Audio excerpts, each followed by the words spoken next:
Meeting to order. Please join us in the Pledge of Allegiance.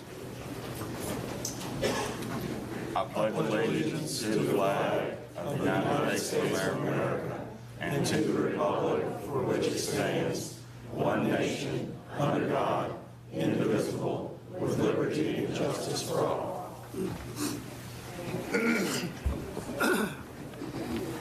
Welcome everybody to tonight's Town Council meeting. The first item on our agenda is the approval of the minutes from our May 9th council meeting. Are there any corrections, changes? No. Not. They'll be approved as submitted. Next item, report of the town manager, Mr. Warner. Thank you, Mayor Black, members of council. Just one administrative note. Town offices will be closed Monday, May 29th in observance of the Memorial Day holiday, but there are several events going on in town that day and throughout the weekend.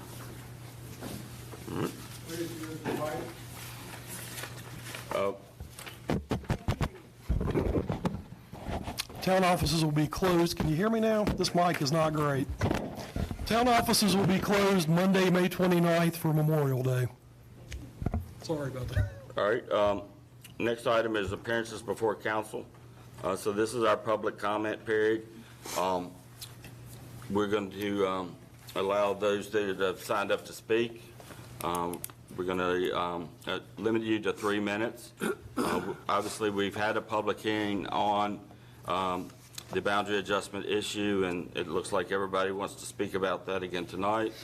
So, like I said, I'm going to go ahead and extend the period and allow those that have signed to speak. But if you would, please limit it to the 3 minutes, and that will be strictly enforced this evening. So we'll go ahead and start with Supervisor Tammy Parker.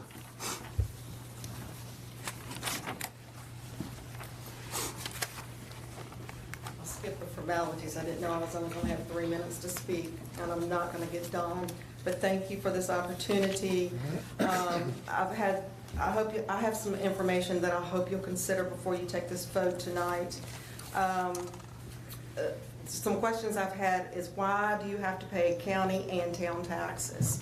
And I don't think that's been made clear to the public. When the city reverted to a town, the city was considered a municipal corporation of the Commonwealth of Virginia. The county is a political subdivision of the Commonwealth. When you transition from an independent city to a town, you become a part of the county. I will skip on now to transfer of the Bedford Elementary School, the Bedford Central Library, and the city interest in the Welcome Center. With that and the ability to use the local composite index of the then city rate, which was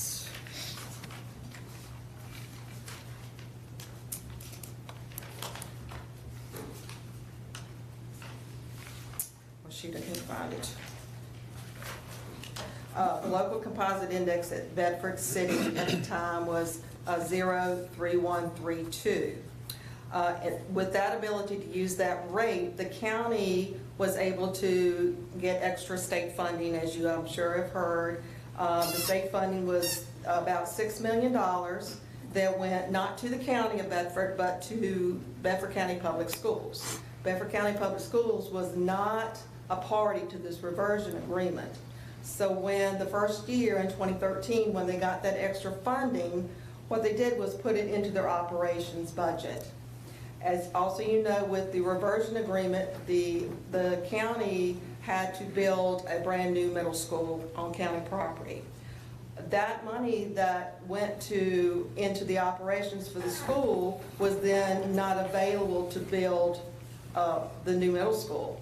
So what had to happen was the county had to borrow money, and then that in effect came on the back of the taxpaying citizens to fund that debt service. That debt service is $2.6 million a year, and that's on the backs of the taxpayers, not on the state extra funding.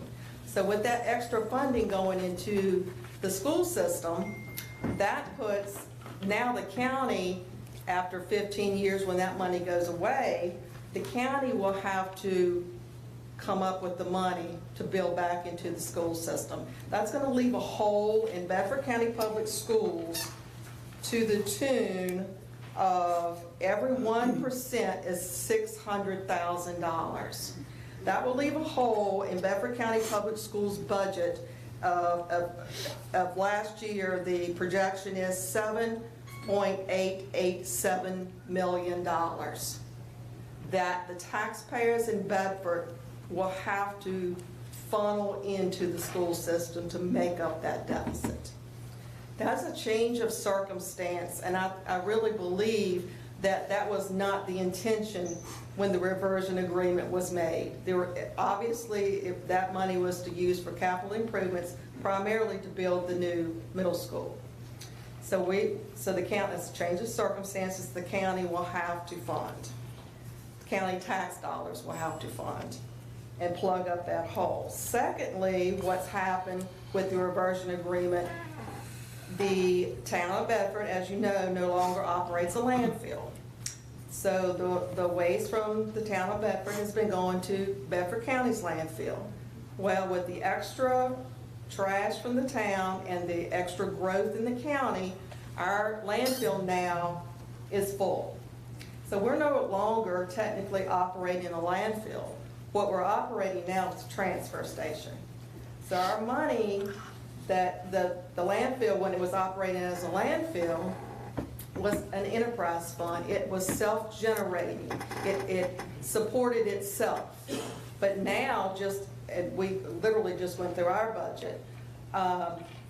In order to plug in the hole, the deficit hole, because now we have to haul off the trash. It's the second step in the process. So we're not going to dump the trash, we're hauling off trash, so we've got to pay to haul it off. For fiscal year 2024, that extra revenue from tax dollars is not intended to use for the landfill, is $2.643 million. We also have to close a cell, and it'll take about 4 years if we want to open up a brand new cell. So we've got a 4-year period where we have to haul off trash. So we're going to have to funnel in county tax dollars to that hole. And that, again, is a change of circumstance from when the reversion agreement was made. It's just what it is. Nobody likes it, but that's what it is. Okay, can you, Ms. Parker, we're well over our 3 minutes, if you don't mind. Go ahead and Chief, I've got so much to say that I really think it being informed, you have a really big decision. And I just want you to consider changes of circumstances and the fact that you have the avenue to make an adjustment provided in and I'll finish with this, section 13.8, amendments to the agreement. This agreement can be amended, modified, or supplemented in whole or in part by mutual consent of the city and the county, and it says without requiring further commission or review to the court approval. Thank you. Thank you, Ms. Parker.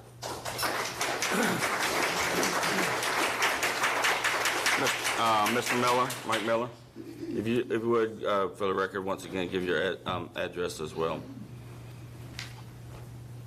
Good evening. I'm Mike Miller, 3461 Forest Road, Bedford, Virginia. First, I would like to thank Mr. Chairman, Town Council, and Mr. Warner for inviting me and all of us to speak this evening. I'm speaking on behalf of my family and the residents of this county that could not be here tonight, and some that has asked me to speak. That's being annexed in this phase 2. Since we have been attending the meetings, we have had questions. I have had 2 questions from reporters, the same question asking me, where were you 10 years ago? The answer to that is simple to me. I was told there was nothing you can do about this, that the town is going to do what they want, and you, the citizens, cannot stop it. That is the answer 10 years ago. But a lot of the citizens here tonight wasn't citizens in Bedford County 10 years ago and had no idea about this annexation that was going on. But since these meetings, I think everyone in these meetings can say that we have been involved since we knew about it. We have seen things that's written in this agreement that we know about now. And tonight, you 7 can stop it. Or was the statement I heard 10 years ago true? There's nothing you, the citizens, can do about this. 99% of the citizens that's trying to be annexed are asking you not to do this. 99%. We know that we'll know tonight after you cast your votes on what it's going to be. As I've gotten more and more involved, I personally have heard excuses that from the current board that you can't do anything about this. The previous board committed us to this. False. 2, the phase 2, if we take it out, phase 1 can sue us. And every excuse in between. We were reminded that this was heard by a 3-judge panel. So why can't we do anything different? So we can't do anything different or alter anything. So let's talk about that. Phase 3 was taken out approximately 6 to 8 months ago. Altered, different. In phase 1, 43 North was taken out last month. Altered, different. As of today, no one has sued this town nor has changes to do that part about suing came into the mix. We're not sure where that came from. Oh, another excuse to make sure the annexation goes through. So why can't we vote to stop phase 2? It clearly states in reading 9.1 and 9.2, which clearly says that was done by the 3-judge panel, you may. May means permissive, not mandatory. Plus the fact that 9.2 says the town may incorporate qualifying portions or phase 2 boundary adjustment areas that could be adjusted and adopted. There is nothing saying that they have to take it all, any majority of it, or any parcel of this annexation. So the 3-judge panel that we were talking about has given the seated council, you 7, a choice to move forward and the ability tonight to stop it. As you can see, they could not or did not know the future as they, the seated board, in 2023, they gave you the choice tonight. As businessmen, what have you done with phase 1 so far? Let's see. There's a Dollar General. It's been built. Clayton Homes has moved from one side of the town to the other side of the town. Anything else? I'm not aware of anything else in phase 1. Oh yeah, we've lost Family Dollar, the old Wheelabrator, Pizza Hut, and jobs have gone. So if you haven't used all or even most of your land in phase 1, why move to phase 2? Tell us what is good management with our money. Even your own town manager has stated, we don't need to do this. We're stable as a town today. Your boots on the ground is telling us and you, we don't need to do this. Even your tax rate is 29 cents, but you had the chance to equalize your tax rate at 25 cents on the 100. There is 4 cents on the 100 more than it should be. That's also extra money to offset that $750,000 that we just heard about. So why are we doing this? How many red flags do you need to stop this? If you could show us what you've done with phase 1 and how you've maxed it out, I would have a different opinion. Gentlemen, we're here tonight speaking to you as retired and middle-class families. Some retirees have stated to you that they've been retired for over 20 years. Just imagine that retirement check and what it looks like in 2023 with the economy as bad as it is. But they've managed to get by.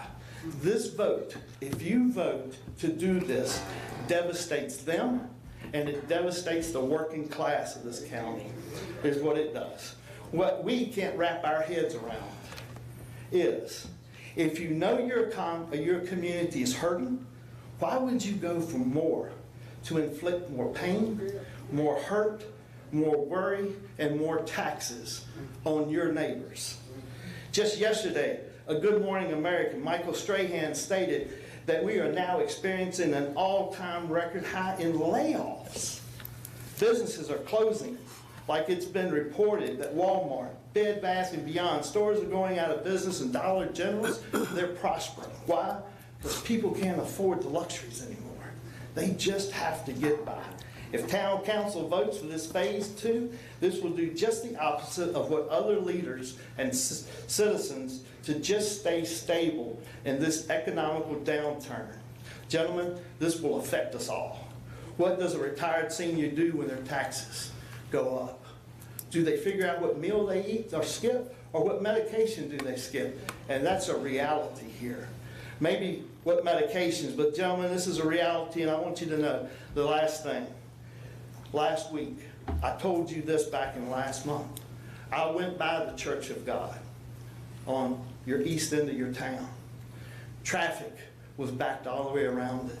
At 1 o'clock, they don't give food out till 4 o'clock. At 5:15, when I was going home, they were still wrapped around that church.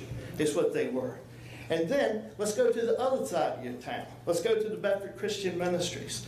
They stated in April last year, they stated that they had given out a total boxes of last year. They distributed 8,000 boxes of food. As of April, the first 4 months of this year, they have given out 4,731 boxes of food. That's in the first quarter, is what it is. Gentlemen, this is reality, and that's what it is. That's the fear some of the citizens have. I don't have to go back and tell you about March 22nd, what we heard on WSCT. The economy's going down, the downturn. It ain't stopped. But I will close with this, is what I will close with. If you vote for this, what you're telling us is that we are government and we know what's best for you. Really? If you pass this, you are passing it telling us that it's greed over your neighbor. 1 Timothy 6:10 says, "For the love of money is the root of all kinds of evil, for which some have strayed from the faith for their greediness." Please listen. Please listen to the people affected by this. Look, everyone wants a legacy to leave behind. Is this the legacy that you want to leave behind? A legacy of the people came and asked, and you said no to the entire population, just not a few. A legacy of hurting your community and our community. A legacy of closing local businesses. A legacy of making community make choices of moving their families out of their homes and going somewhere else. Or do you want to make a legacy that you can say, I stopped something that was going to hurt my community, and I am proud of my vote. God bless America, God bless this community, and God bless everybody in this room. Thank you.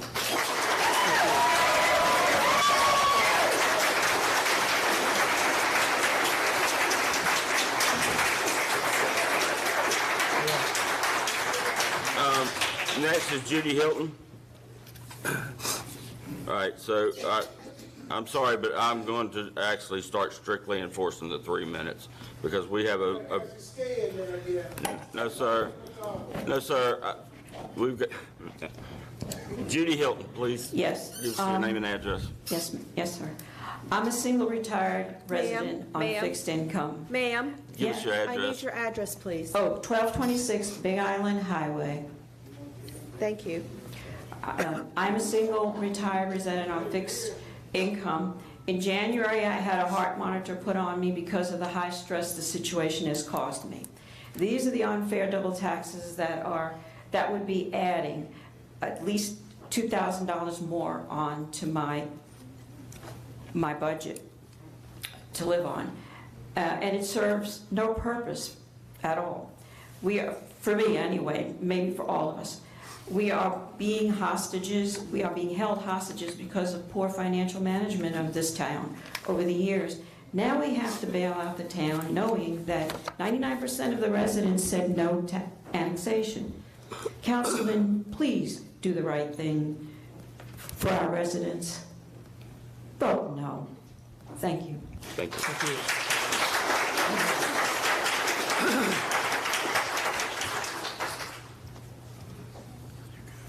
Mr. Ketwick? John Ketwick.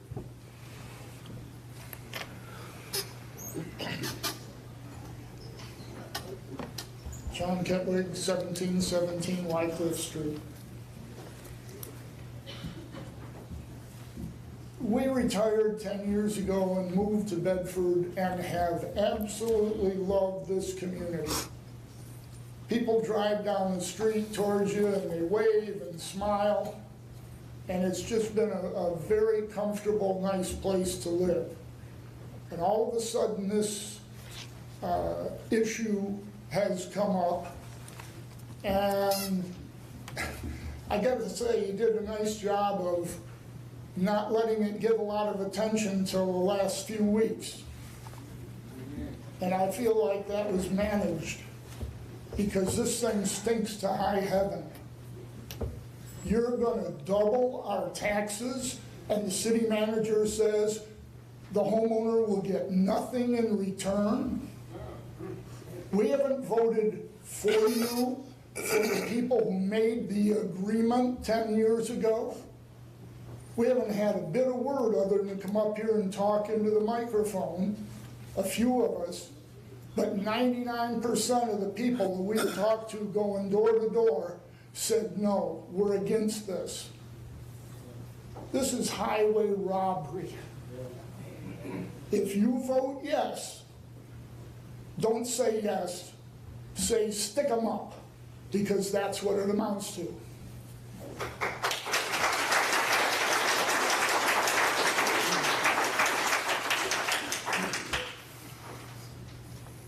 Fred Hebenstall?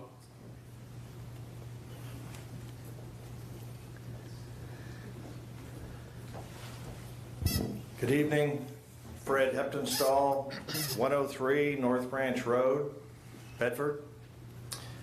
I'm going to make mine brief. I don't want to repeat what was said. I do have two of our neighbors, a lady named Bea Hames and Jim King, who couldn't be here tonight. A bunch of us know them in the neighborhood, great people. One of them grew up during World War II. The other one is a Korean War veteran. They couldn't be here. They asked me to speak in their name.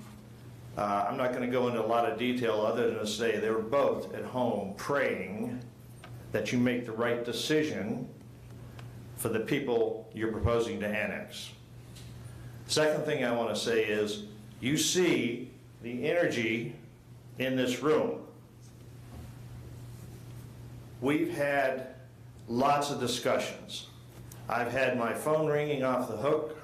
One of the Channel News stopped by my door house 2 months ago, a month and a half ago. I was shocked, told them I had no idea this was coming. And people were pleading, what can we do? I was asked, hey, help coordinate, set up a little coalition across the neighborhoods. And I can assure you that coalition is gaining a lot of energy. And if you do decide to vote this in, that energy is not going away. That energy is going to convert to a political action group that is going to do what's right for the residents of this town and the people you're proposing to annex. Thank you very much. Thank you.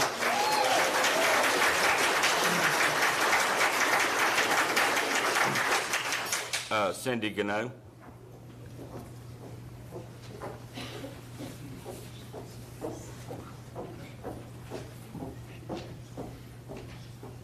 Hello, I'm Cynthia Gano at 1621 Kingston Circle in Bedford, and I'm actually a town resident, and I've been a town resident since 1988 and a city resident.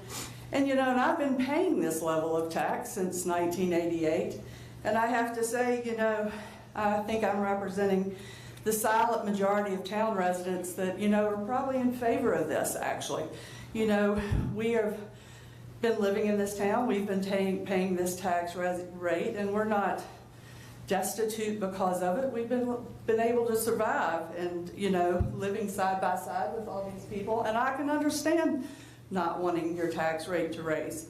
But this reversion has been in process since 2014, and some of these county officials that have been here to speak against it now were the same county officials that voted in favor of this agreement and set this whole annexation process in place. And now they're all speaking against it like it wasn't their idea. And I find that a little disconcerting. And, I granted that this could be, delayed or stopped, but this was the agreement that was set in place. And this was what was lined up for the town, and it is what would be best for the town. My tax dollars since the reversion started have been going to the county instead of the town. A large portion of my tax dollars have been going to the county, and I feel that those dollars are not staying here in town now to pay for the things that the town needs. They're going to the county instead. And so therefore, I feel that as a resident of the town, it's y'all's duty to represent those of us that are in town and get what was lined out in the agreement. And I know that's not a popular opinion for those of you that are in the room here today, and I'm very sorry that your taxes are going to get raised, but y'all are all, basically, we were all set up as pawns in this annexation game that was set up with the whole reversion agreement, and that's an unfortunate situation. So that's all I wanted to say. Thank you. Thank you.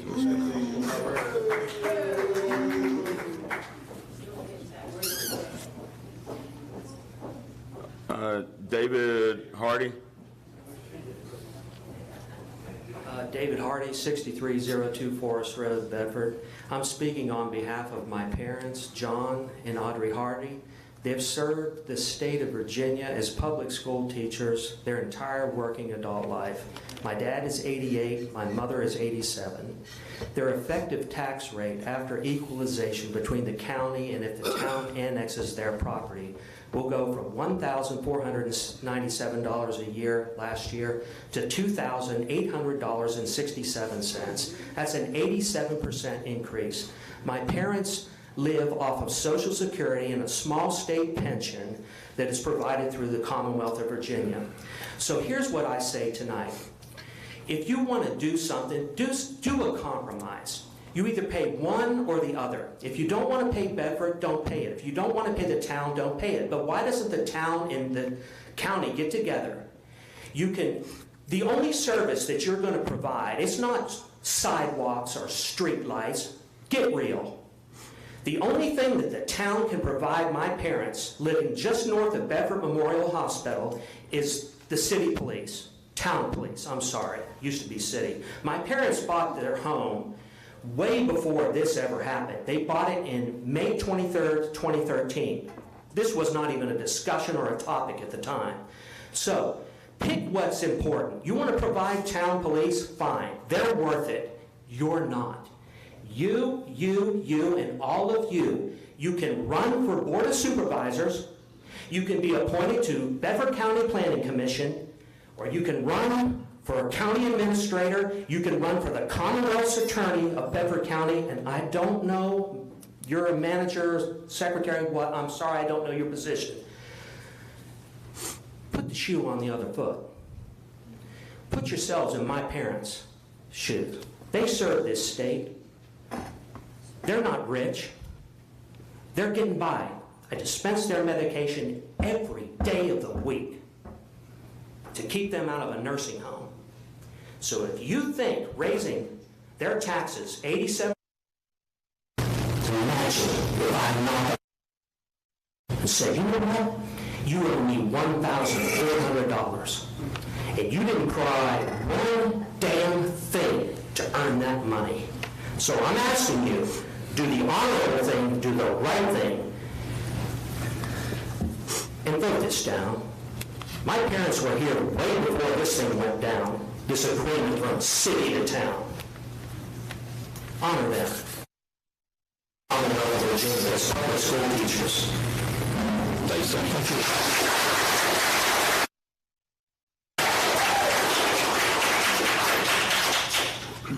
Bobby Paget.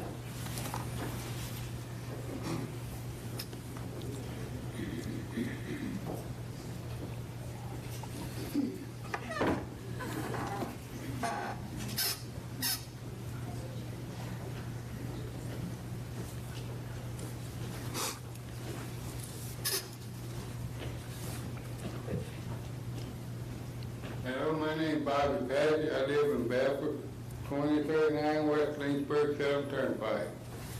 I hope y'all don't vote this in because we can't afford it. I live in the county of Bedford, I don't want to live in the city of Bedford.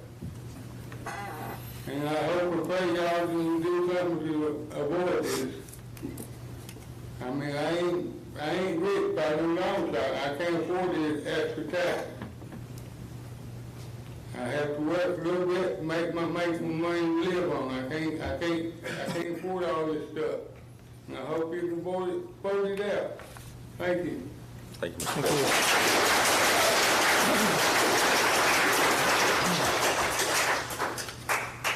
Jerry Paget.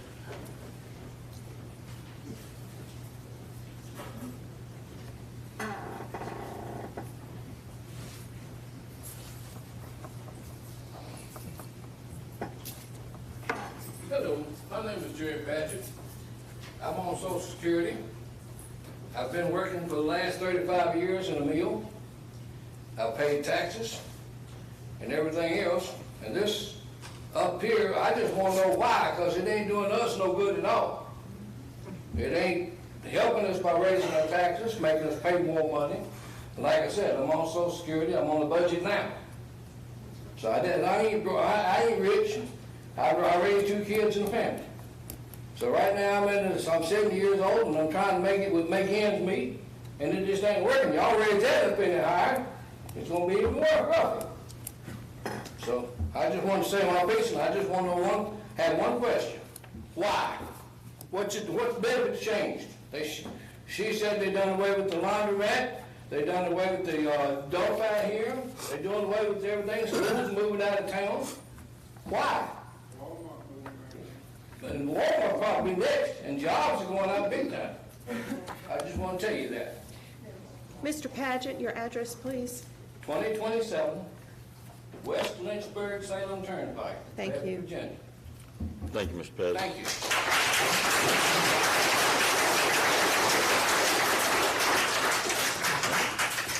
you. Ed Miller.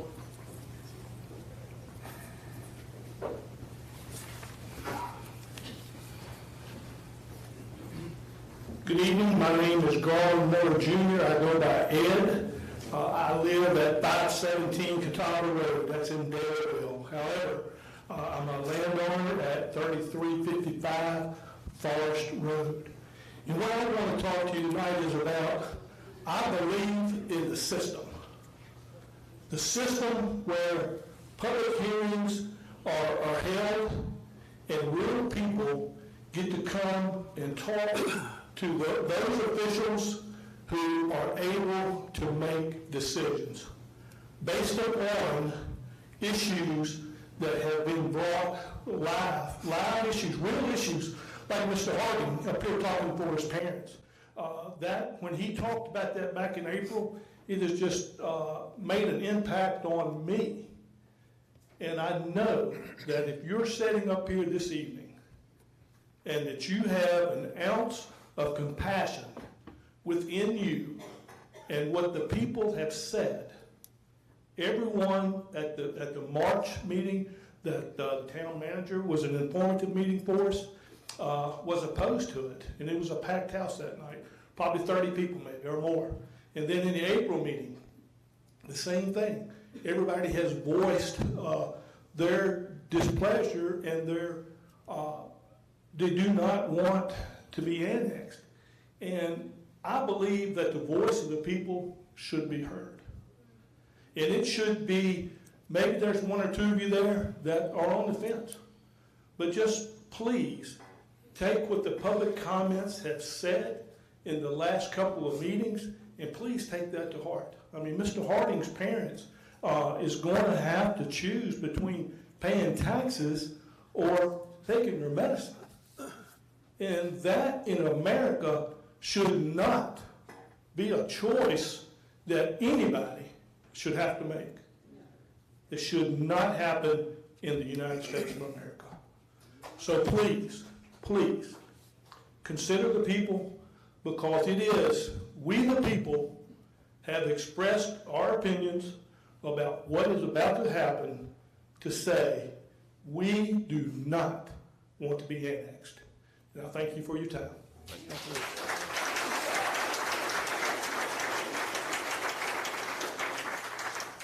Colton Toms.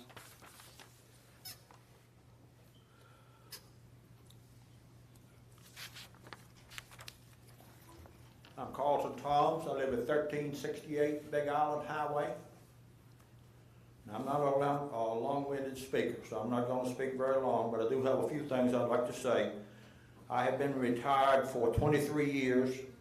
I've lived my entire life in Bedford County, 85 years. Never wanted to live in town. Built my house intentionally outside of the town so I wouldn't live in town. And we bought that in 1988, before all this happened. And then we moved in 1990, so we've been there for 33 years. We did get an increase in our Social Security the first of this year. But you've got to remember, that's to cover all the increased expenses we had in 2022. So that money was spent before we got it. We are already 5 months behind for this year. Now, where's all this money coming from if we're going to have to pay additional taxes? Now, I've been a member of the Elks Club for a number of years. I did not renew this year until I find out what's going to happen with this reversion. I've got my camper up for sale. It'll have to be sold because if I'm going to have to pay these taxes, that money has to come from somewhere. So I ask you to consider all these things and, do not vote to annex us into the town of Bedford. Thank you. Thank you.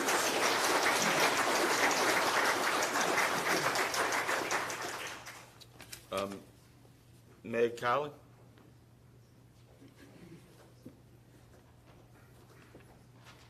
Hi, Meg Kiley, 1808 Vista Circle. We purchased our home in January of 2010. We specifically purchased it to live in the county. As evidenced in the last town council meeting, you have no real plan for the increased revenue, nor is the revenue necessary, as clearly stated by Mr. Warner, for the town to manage its budget. I am really shocked you would consider this annexation without a more detailed approach. When members of this council have been heard saying, I have to pay, so you should pay. If concerned about the taxes you are paying to the town and those previously that have been annexed, it would be an improved position to plan to reduce the burden as Rocky Mount and Vinton have accomplished. Perhaps a plan to increase tax revenue through sales tax, parking meters, or other like municipal strategies. Taxing us so that we suffer like you, as well as previously annexed citizens, is not a strategy, nor a favorable selling point for us becoming part of the town. You offer us nothing. Taxing citizens because you can is the very definition of tyranny. We all know you should. The last council meeting demonstrated the council's lack of cohesion and lack of strategy. I have no desire to see my fellow neighbors burdened or provide hard-earned income so it can be wasted. I plead with you to vote no tonight, to relieve the incredible anxiety and stress you are placing on our elderly neighbors who cannot afford to pay the price of your proposed tax. 10 years ago, when this terrible deal was made, our home values were half of what they are today. 10 years ago, the tax burden wouldn't be what it is today. Mayor, you said you're not the villains in this situation. But I say if you vote yes, the villains you shall always be. Thank you. Thank you. All right. Thank you all. That's the end of the public comment period. Next, we have council comments. Any comments for right now, obviously? Okay. First, I want to start by welcoming everybody to the meeting tonight. I also want to recognize a few people. Our Sheriff Mike Miller. I also want to recognize my friend Tim Parker. Last but not least, I also want to recognize my friend who's the nominee to be in the House of Delegates, Tim Griffin. You know, tonight we're going to have a tough decision to make. It's not going to be easy one way or the other. Yes, on one hand, the town does need to grow. However, we did get a curveball with COVID. The economy's still struggling. I'm worried about the people struggling, so trying to balance it out, try to be fair to everyone. And I talked to one of my friends tonight, and he gave me some wisdom, said a little prayer for me, my friend Virgil, and I also got a text from a friend in Richmond, and I'll read the text to you, and this is a prayer I'm going to do before I vote. Silent prayer, and it's a passage from the Bible. Praying for wisdom, 1 James 1:5. If any of you lacks wisdom, you should ask God, who gives generously to all without finding fault, and it will be given to you. Lord, inspire Bruce with your wisdom. Amen. And you know what? Tonight, I'm praying for wisdom for myself, and and I'm trying to be as fair to everyone in this room and everybody in the town as I can. Thank you for coming out. Anybody else? We're going to obviously discuss this, have a chance to discuss this issue if you got any, or if you want to speak now. I can wait. Okay. I do have some comments. All right. Next item, report of council committees. I don't believe any committees have met since the last meeting. Revisions to the agenda. There's nothing we need to add to the agenda. Okay. Next item on the agenda is a public hearing to changing the zoning map by rezoning property at tax map number 156A 10T from R2 to B2. Mr. Warner. Notice is hereby given of a public hearing to be held by Town Council at 7 p.m. on Tuesday, May 23rd, for the purpose of hearing consideration of rezoning 1333 Longwood Avenue in Bedford, identified as tax parcel 156-A-10T, consisting of approximately 0.549 acres from R2 medium-density residential to B2 general business, to park 3 tiny homes on trailers for display before selling. The request is being made by Appalachian Homes, 1333 Longwood Avenue. Information has been on file in the Office of Planning and Community Development. Anyone who is in favor of or opposed to the request shall now have an opportunity to express his or her views. All right, I'll open the public hearing on the changing the zoning map by rezoning property at tax map number 156A10T from R2 to B2. Is there anybody that would wish to speak on that matter this evening? Yes, please come forward and give us your name and address. And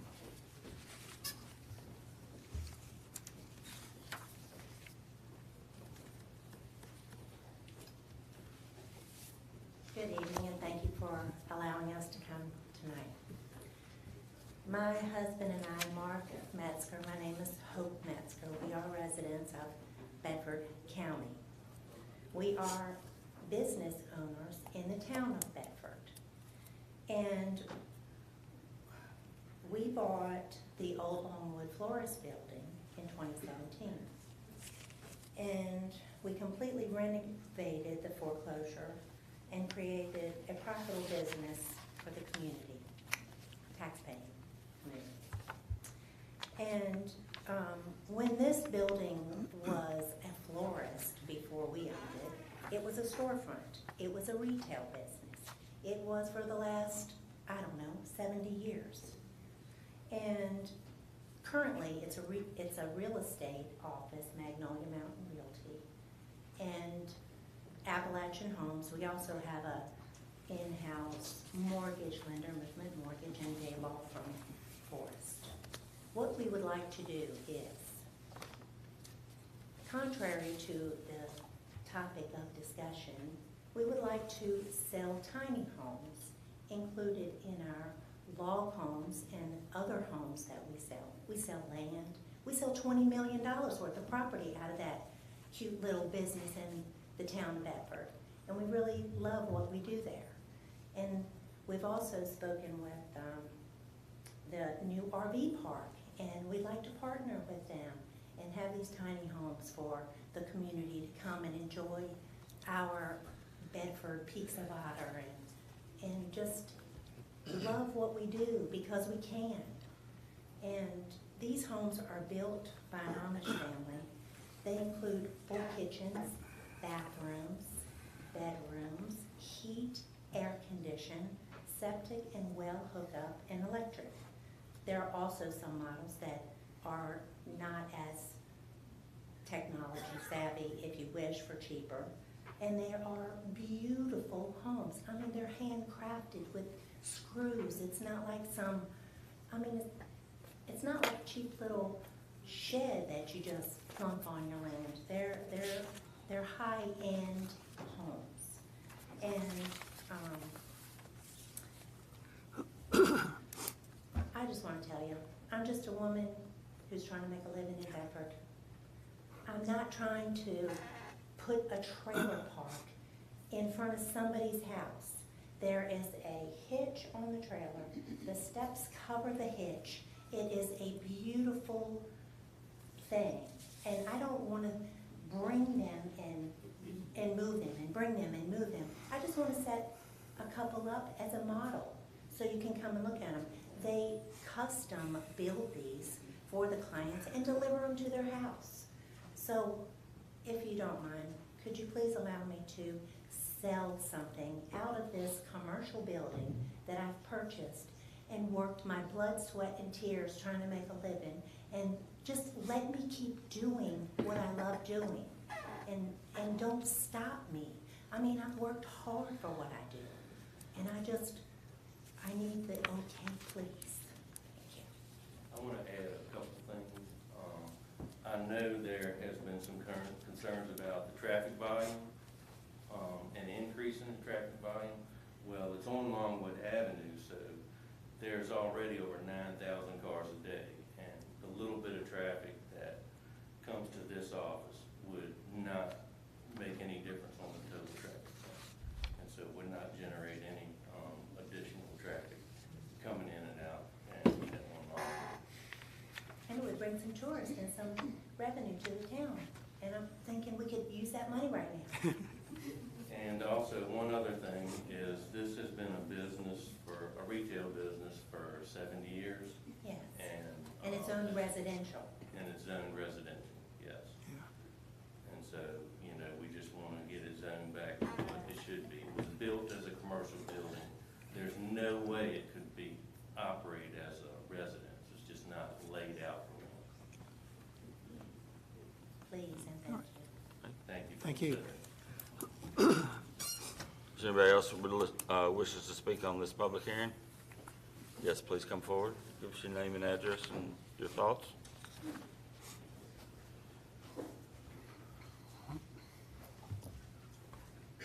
Amanda Gardner from 1334 Longwood Avenue, directly across from the Realtor's office.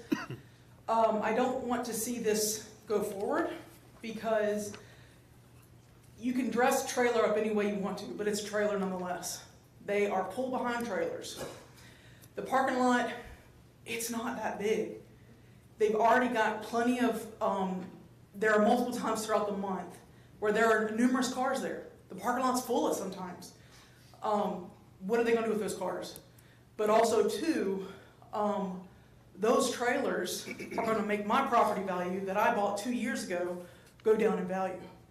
I chose the town of Bedford because I wanted a place, a small town feel for my kids. We were on 30 acres out in the county, an absolutely gorgeous area, but we came to Bedford because of opportunity for our children. This is, so we chose, all this taxation thing, we chose the taxes. We know that they didn't, but I didn't choose to live across from trailers, and I didn't choose to live across from a business that would be spot zoning that's not even allowed. That's it, thank you. Thank you. Anybody else? No? All right, we'll close the public hearing. All right, next item is the request to close streets from Bedford County Parks and Recreation. Noah Brook of Bedford County Parks and Recreation is requesting permission to hold a closing day ceremony on Friday, June 2nd from 6 p.m. to 8 p.m. with a rain date of June 9th and to close the following streets: Bedford Avenue Extension from Mountain Avenue to the curve of the recreation field, Ashland Avenue from the curve of the recreation field to College Street. They will notify the fire department, police department, and Bedford County Fire and Rescue of the street closings. The residents of the affected streets will also be notified and will have ingress and egress provided to their homes. Tonight, Town Council is requested to consider closing the above streets for a closing day ceremony on Friday, June 2nd from 6 p.m. to 8 p.m. with a rain date of June 9th. All right. Do we have a motion to close the streets for Bedford County Parks and Recreation? So moved. Second. Any discussion? Roll call. Mr. Carson? Aye. Mr. Haley?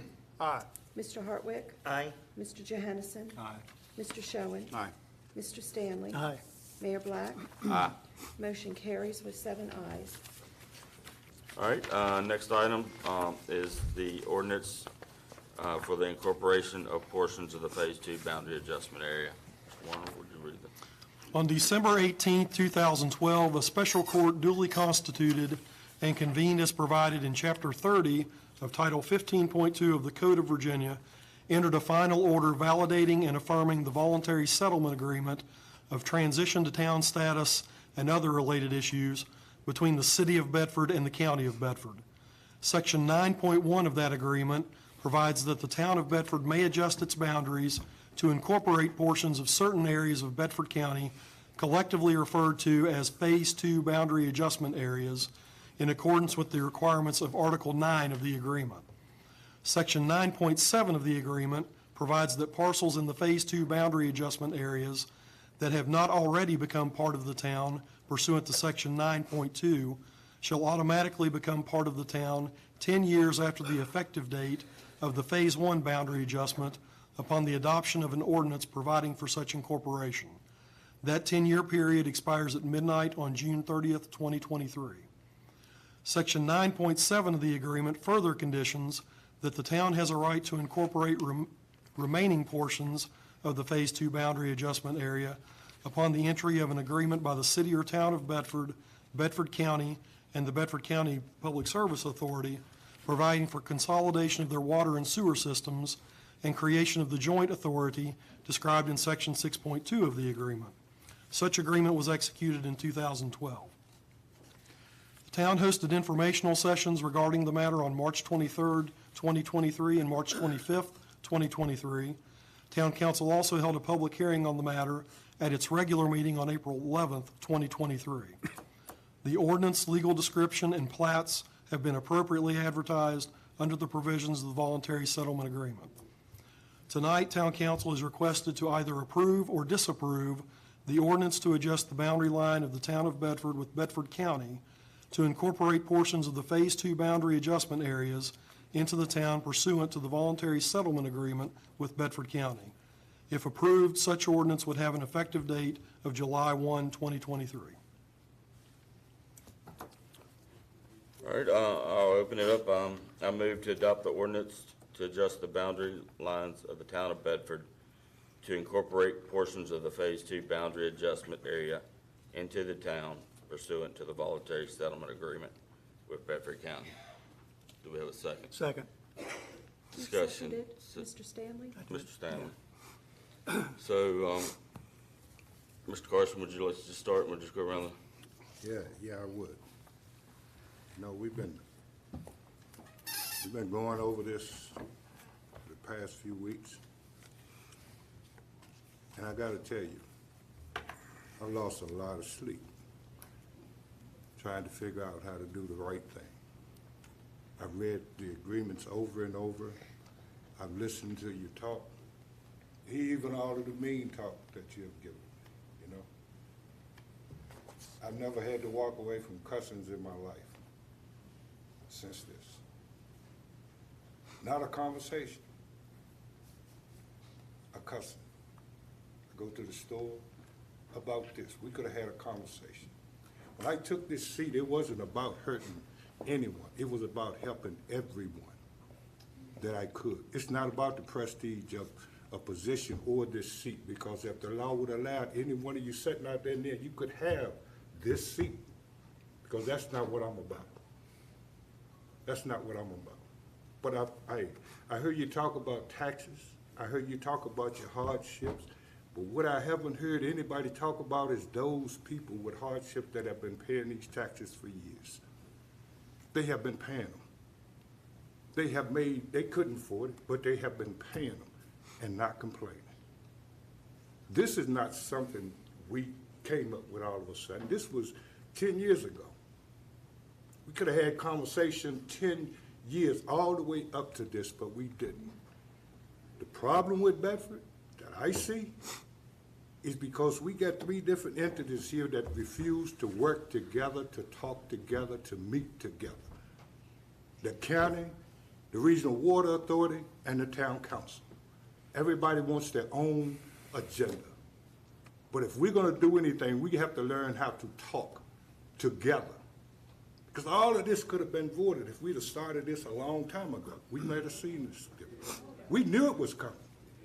Nobody talked about it. But now you want to make us seem like the bad guy. We didn't have, the county throwed you under the bus. We didn't. Excuse me. We didn't. Excuse me.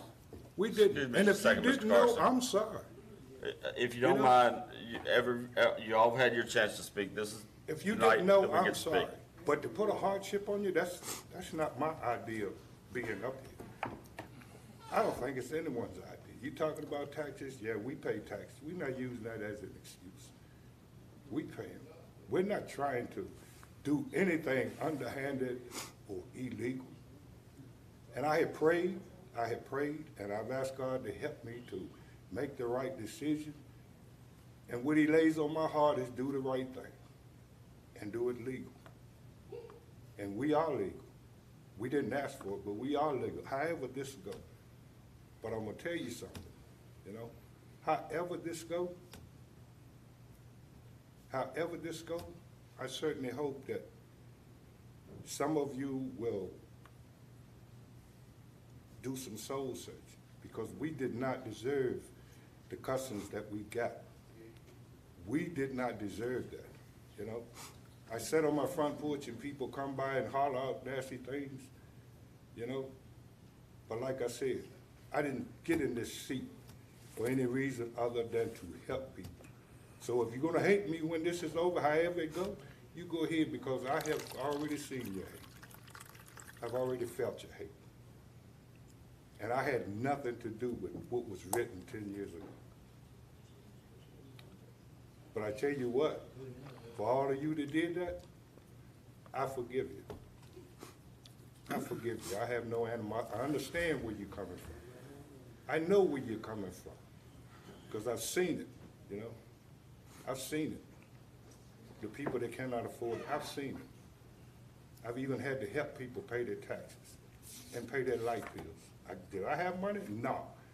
But these were old people that needed it. And it always come back to you when you do the right thing in the name of God. So I'm sorry of what this has done to the folks. I am sorry. I praise Bedford. I tell people all the time, Bedford is this wonderful little town where people speak to you even if they don't know you. I praise this. In the last 2 weeks, I don't know what happened. I just don't know what happened. I'm done. Thank you, Mr. Carson. I don't have I don't. Excuse me, sir. Excuse me, sir. I may be out of order, but I respect your opinion, but my parents, who Sir. were school teachers for their entire working adult life, didn't sign on to this. It wasn't Sir. disclosed to them that this would happen. In May I'm asking you, 23rd, sir. 2013. I'm sorry. I'm asking you, I sir. don't care what you say. I understand that, sir, but you have had. You've had your time. To your house or cussed you out. They're You've had your time. Sir. Sir, you've had your time. From dementia. You've had your time, sir. I respect your opinion, but you need to respect my parents too. I respect everybody's opinion, but my parents was paying taxes too. She was 97. All right. You see what I'm talking about? Yeah. Mr. Sean. I don't have a whole lot to add to that and agree with much of what Mr. Carson said. The bottom line is I was elected by the current residents of this town, and I have to do what's best for the current residents of this town, and there's no question this is. That's all I got. Go ahead. Mr. Taylor? Only thing I have to say is, you know,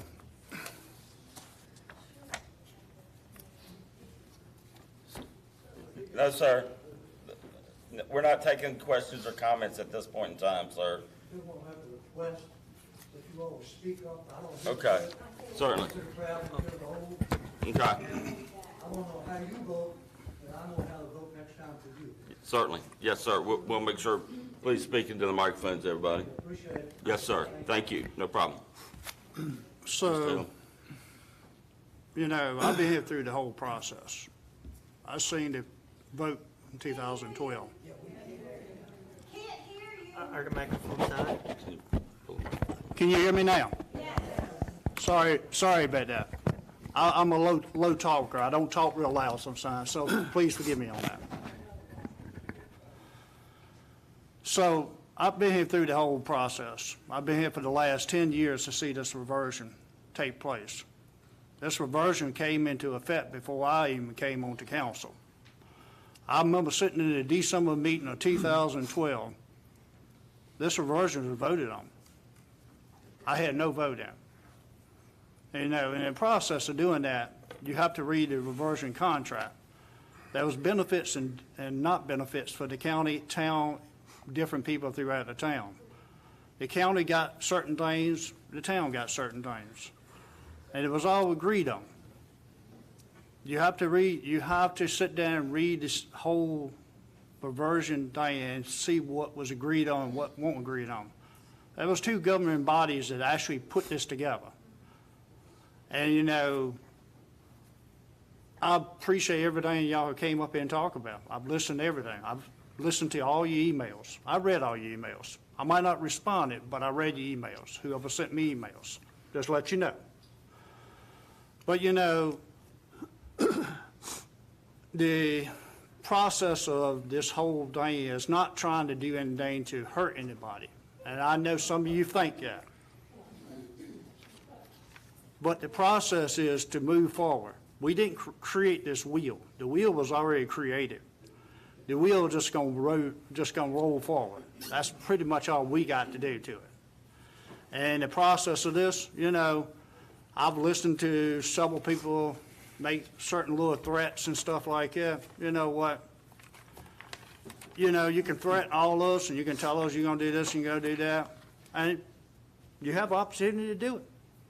But the process is, you know what? We're all grown adults. We're all grown in here. We try to make the best. We all got to live together in this community.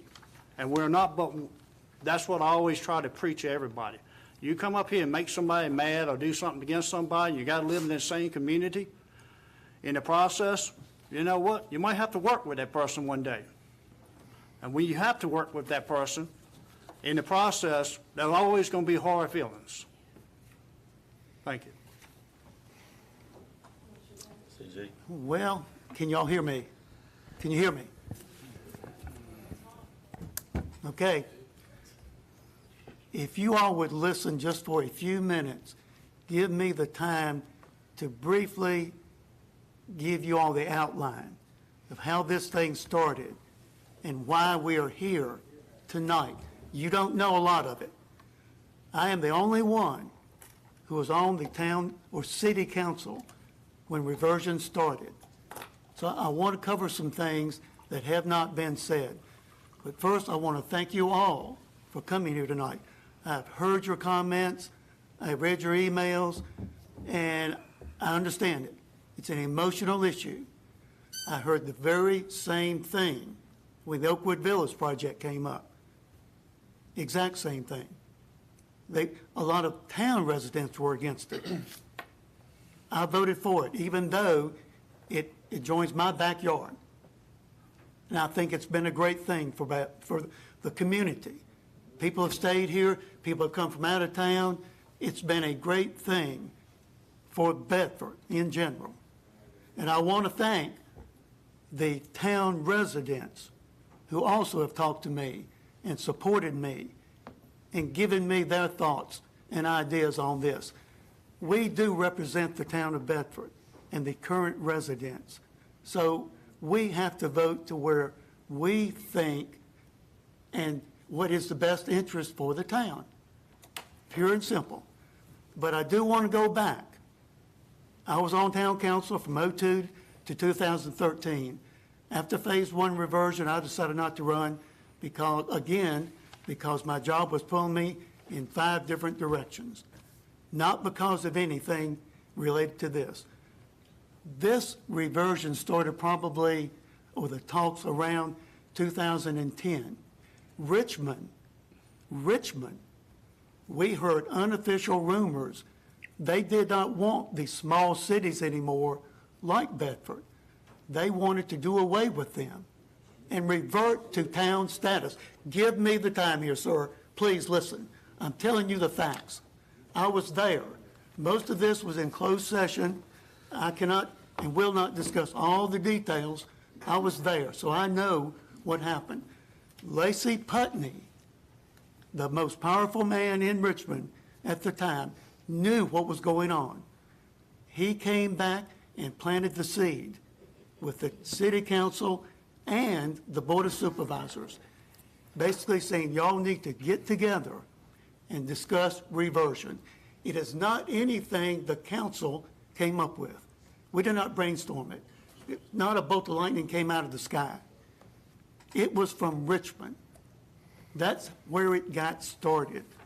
So then 3 people were represented from the council, 3 from the board of supervisors. It started about mid-2011, went through 2012, and resulted in 2013 with the agreement. There was a lot of give and take, a lot of back and forth. All in all, I think the agreement went well, the negotiations went well.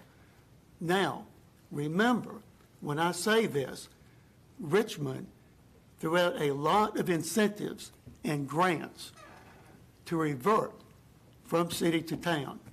So there was a lot of incentives for the town and for the county. Now, the additional, as has been discussed, $6 million a year for 15 years was the windfall the county got. Now, how they use that, that's, Tammy mentioned some of the things, I don't know. That's not for me. But all I'm saying is that there were 2 parties involved here. We're taking all the name calling, the daggers, the incoming fire. I get it. I'm fine with that. But I just want you all to know there were 2 sides to this. And with the windfall, when the boundary adjustments were mentioned, for $6 million a year for 15 years, it was not a tough decision. I'm just telling it to you like it is. So understand that. I know you're angry at us. If we run again, we may retire you. I accept that. I'm doing this because I want to. I've been here all my life. With exception of 4 years in the Air Force, I'm not going anywhere. I'm here to stay. If I run again, which I'm undecided, and I'm not reelected, that's fine. I have 6 grandkids I'll spend more time with. But I can tell you this, I'm echoing what Mr. Carson said. I am not someone that holds grudges. Whoever has said whatever to me, I'll still talk to you, I'll still speak to you. If you don't want to speak to me or whatever, that's your problem. That's your problem. I am who I am. I've never held grudges and never will. But I will do what's right for the town of Bedford as long as I am here. But I do want you to know how that started. The city council did not start this. It came from Richmond, not from us, nor from the board of supervisors. I mean, I want to work with the board of supervisors, all the departments, to move the town and county forward. That's what it's about. I get what you all are saying. The tax rate before reversion was 86 cents. It dropped to 32 cents after reversion, and then, of course, it's coupled with the county. So I know this is not what you want to hear. I get it. But you have told everything you wanted us to hear. So I'm just saying a few unknown facts to you all, so maybe you'll better understand how this thing came about.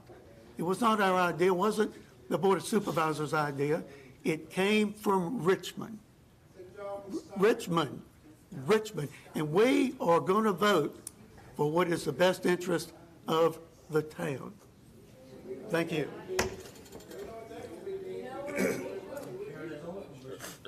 Mr. Johansson.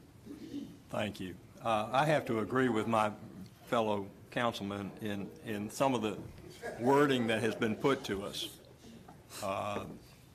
Some of it's uncalled for, and frankly, it's caused a lot of heartache. All of us up here have thought about this thing very thoroughly.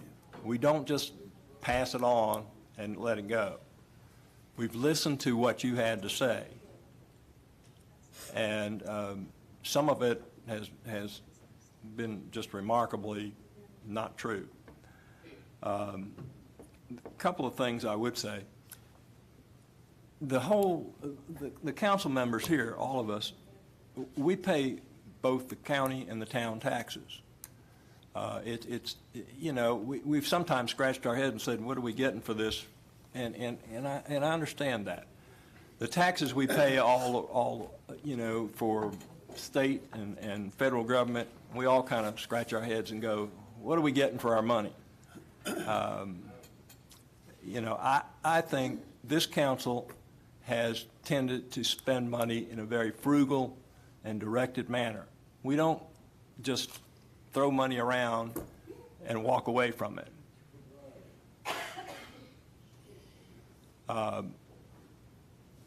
We don't waste money.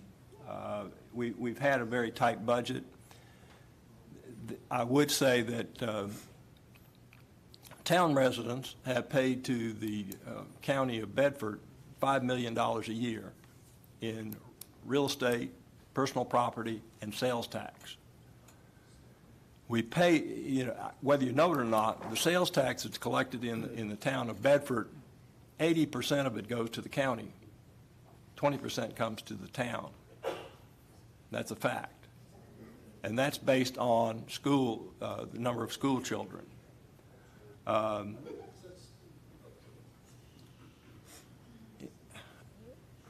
Okay. The county, as CG said, has been getting $6 million a year from the state of Virginia to do this agreement. We get $750,000 of that money. We have, with that money, we have paid down debt over the years and have gotten ourselves in a much better position. We're not suffering from debt crisis at this point, as some have indicated. That's not a fact. The other thing that I'd like to bring up is, whether you know it or not, some people have talked about being on fixed incomes. I'm on a fixed income just like the rest of you. Oh yeah, I make a tremendous amount of money here. But being on a fixed income, if your income falls below a certain rate and you have only a certain amount of assets, you can apply for exemptions on your taxes, whether you know that or not. That is available to a lot of folks on fixed income. No, it's not called welfare. It's called an exemption.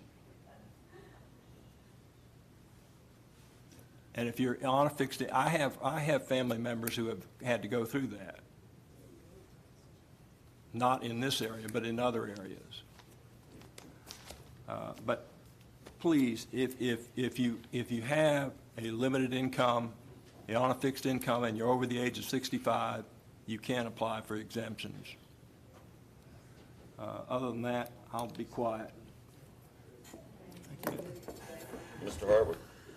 Okay, first, can everybody hear me? I want someone in the back row give me a thumbs up if you can hear me.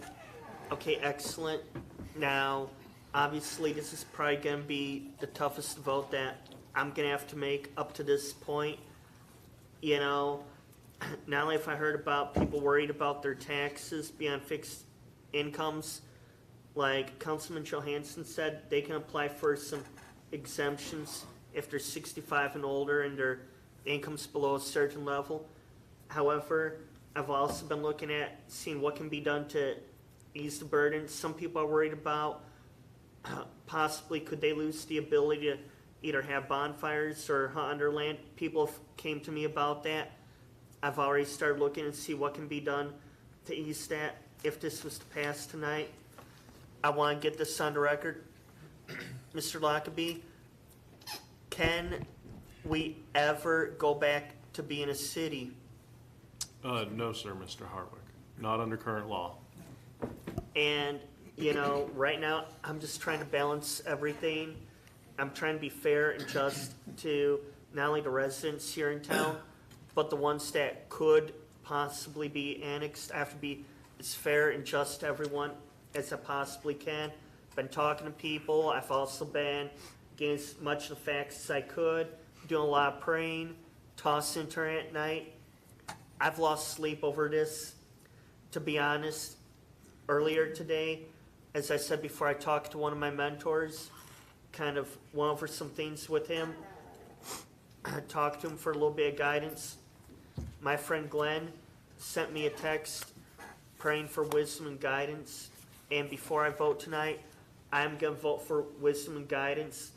And, you know, it's possible that each and every one of these names on the nameplates may or may not change. But while I'm here in my office of being on the town council, being a member of the council, I will respect my seat, my office of town council.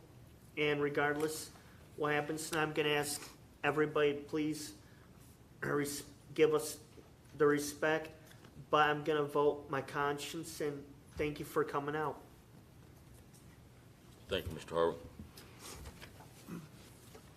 A lot of things have been said. A lot of explanations have been given. CG did an excellent job of talking about the history of where we are today and how this all started. 3 words: voluntary settlement agreement. Voluntary. No one was forced to enter into this agreement. Settlement. Negotiated. Excuse me. This, please let me speak. Settlement was a negotiated settlement between the city of Bedford and Bedford County. Agreement. Each person, or each body, organization got something, probably gave up something. But it was negotiated, and this is where we are today. So let's talk about who has benefited up to this point and how each organization has benefited. And some of that has been mentioned here tonight. Bedford County extracts $5 million worth of taxes from the town of Bedford. They extract real estate taxes, personal property taxes, tool and equipment taxes, equipment and tools taxes, sales tax. So yes, they are benefited tremendously financially from this agreement. In addition to that, they received in excess of $6 million from the Commonwealth of Virginia. And ladies and gentlemen, that $6 million is not guaranteed. It has been discussed many times in Richmond about whether that deal should continue. If we make a statement tonight that says we're not going to live up to that agreement, then that opens the door to the Commonwealth of Virginia to say the exact same thing. So let's talk about $5 million and $6 million. $5 million based on today's assessment from Bedford County equates to about 5 cents on the tax rate. $6 million equates to about 6 cents on the tax rate. So let's take your 41 cents that you're paying and that we're paying as well, and add 11 cents to that if we hadn't gone through with this reversion. I mean, those are facts, ladies and gentlemen.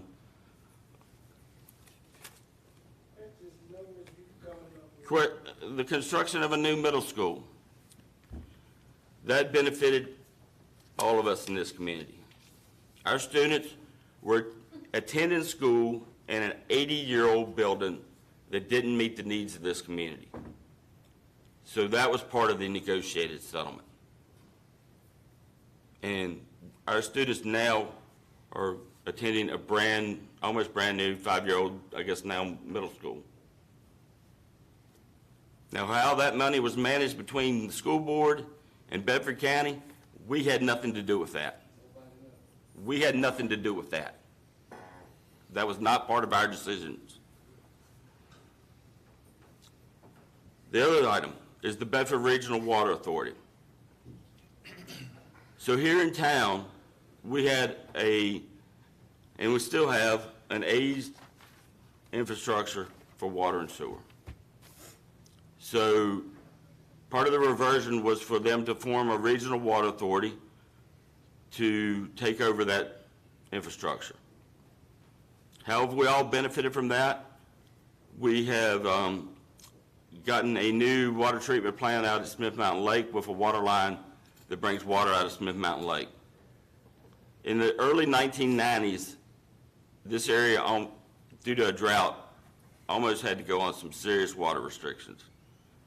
So that benefit was all negotiated as part of this agreement. And Bedford County continues to benefit with that because the Water Authority is providing the infrastructure that is needed to grow in the eastern part of the county. And that is part of the challenge in the future here in town. And we are already having discussions with the Water Authority to provide the infrastructure that we need to grow here. There's no doubt, if you listen to any of our meetings with the Water Authority, we have a sewer capacity issue right now. And until we get that issue resolved, it makes it a challenge to grow. But they're working with that. They're committed to doing that, to provide the infrastructure this community needs, the town of Bedford needs, and this area around the town of Bedford needs to grow. And I'll speak a little bit more on that in just a moment. The benefits to the town. Obviously, it's been mentioned, we're getting paid $750,000 a year for the assets that we transferred to Bedford County. That $750,000 does not go on in perpetuity. It ends in 5 more years. That $750,000 is going to have to be made up somehow, some way. The Phase 1 boundary adjustment occurred, and that took in a large commercial areas around town. And believe it or not, we are seeing some growth in those areas, some small growth, but if you haven't been out on 460 West, there's 3 new businesses out there with a 4th under construction, and talks about more. There's a lot of things that we cannot disclose until we can actually make an announcement. And that's the nature of economic development. I can tell you this, because there's been a lot of talk about we're doing absolutely nothing to bring stuff here.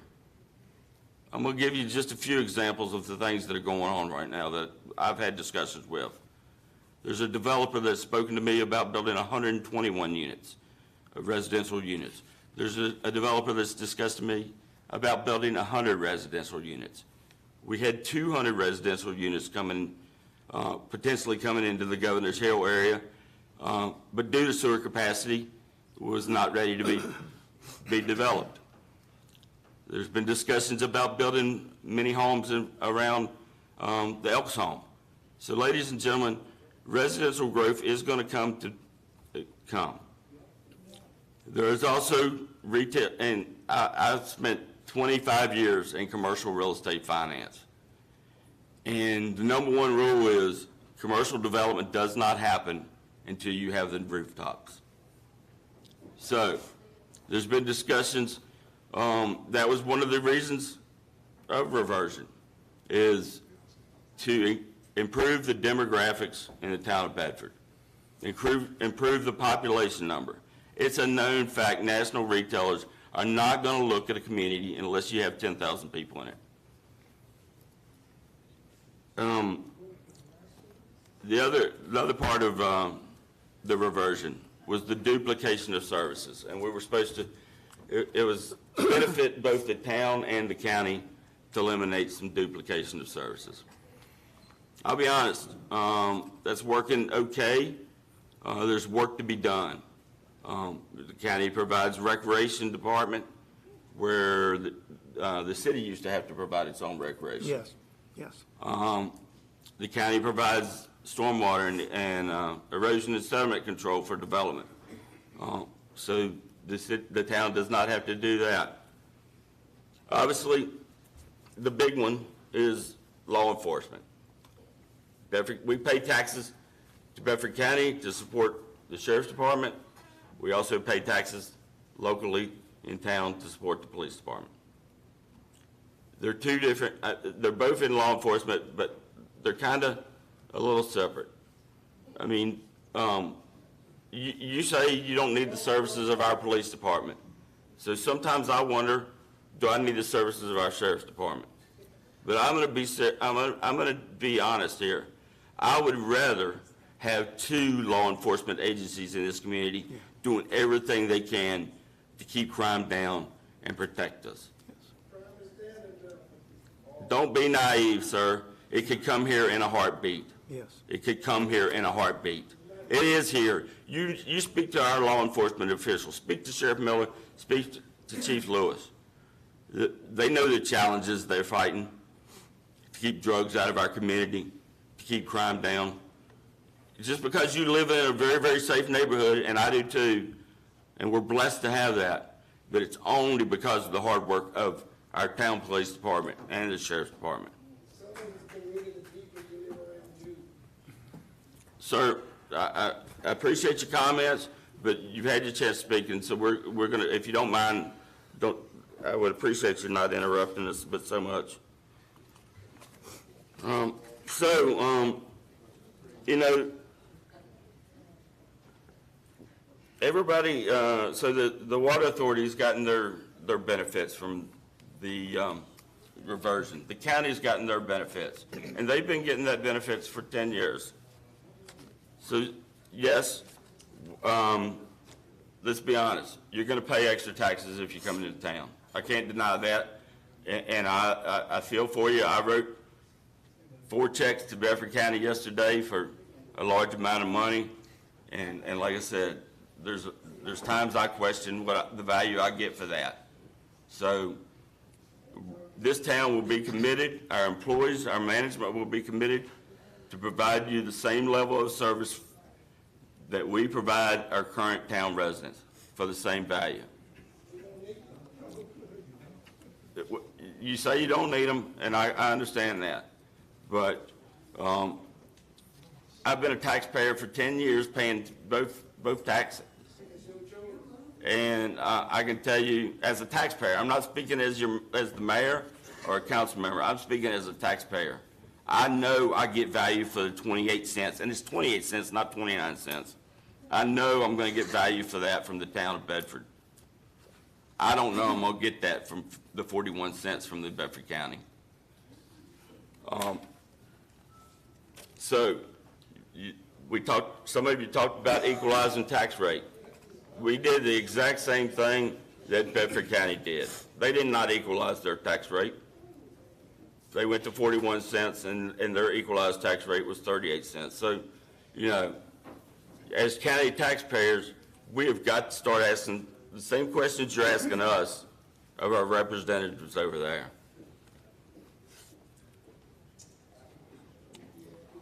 So, a couple things. Everybody's asked, if you don't do it, are there any consequences to the town of Bedford? And I'm going to say, yes, there are. Yes, there are. This did not come up overnight. We've been planning for this. We've been spending money for this. We We bought a garbage truck to the tune of $250,000. We bought trash trucks to the tune of $100,000. Well, you know, so I mean, we've been planning for this, and we committed to spend $2 million of our federal Rescue Act money in town and country subdivision. If you don't see the benefit of the fact that you're getting a brand new sewer system and new paved roads by the end of that project, then I should live so long. Good luck.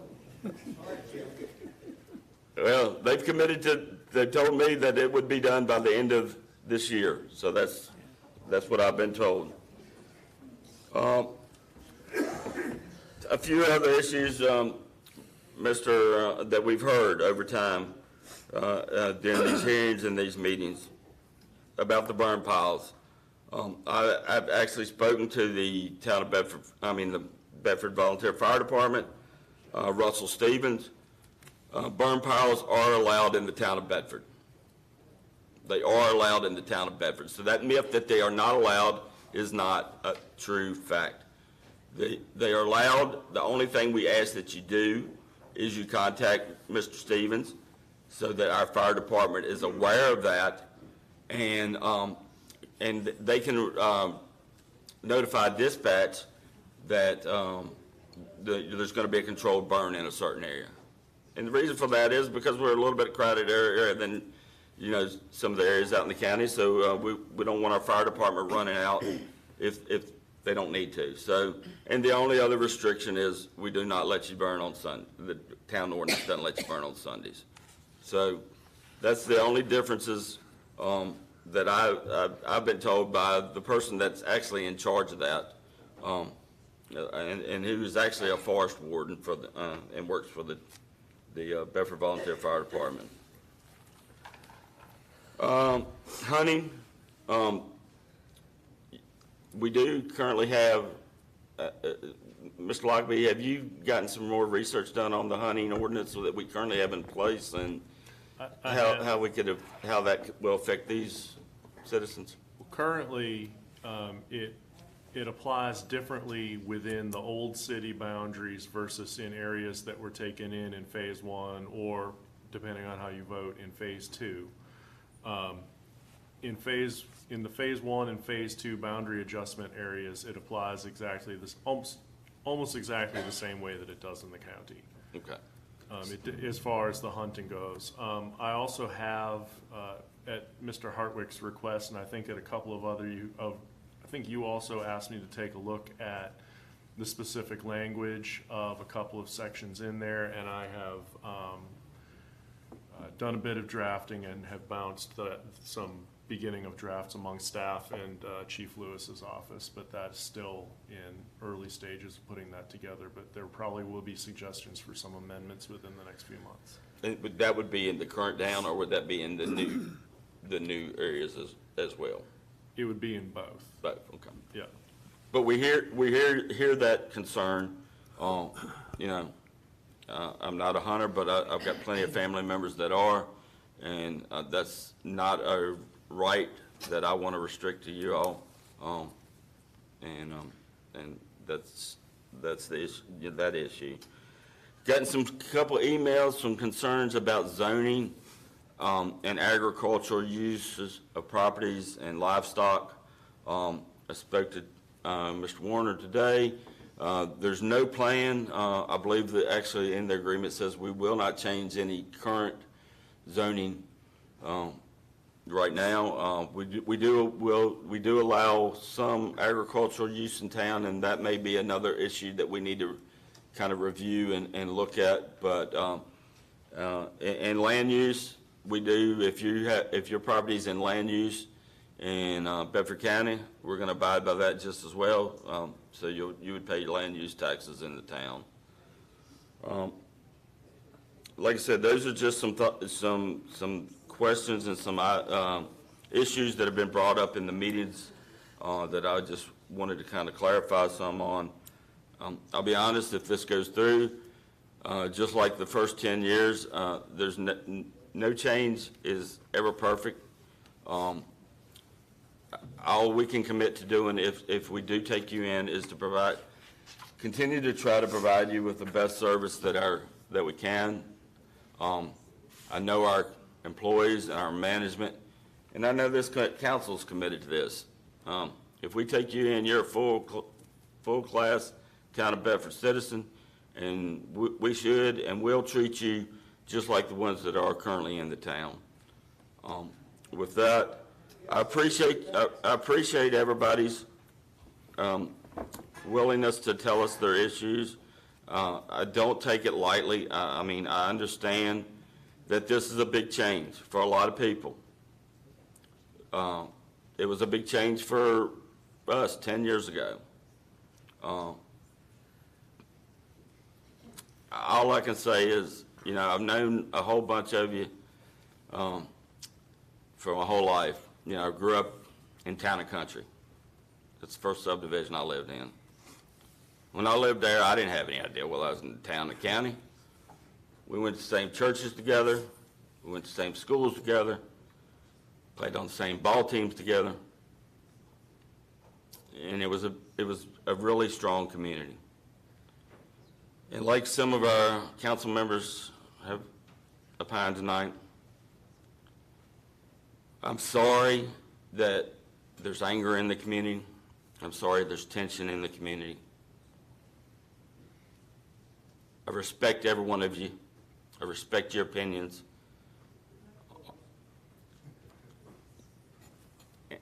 And it's, you know, it's never an easy decision.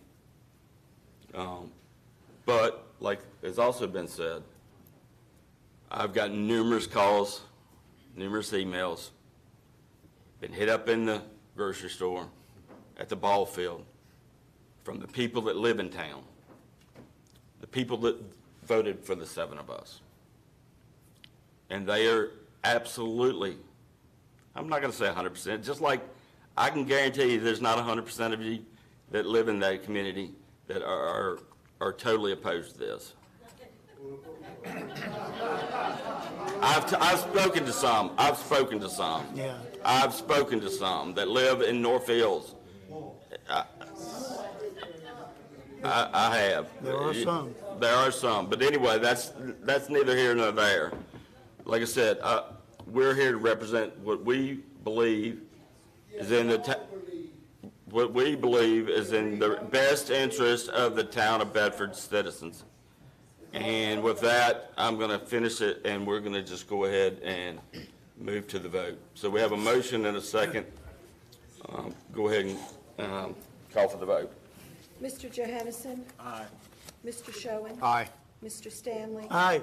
Mr. Carson? Aye. Mr. Haley? Aye. Mr. Hartwick?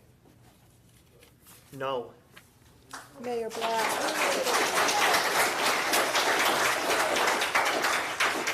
Mayor Black? Aye. Motion carries with 6 ayes and 1 nay. All right, we'll move to the next item on the agenda is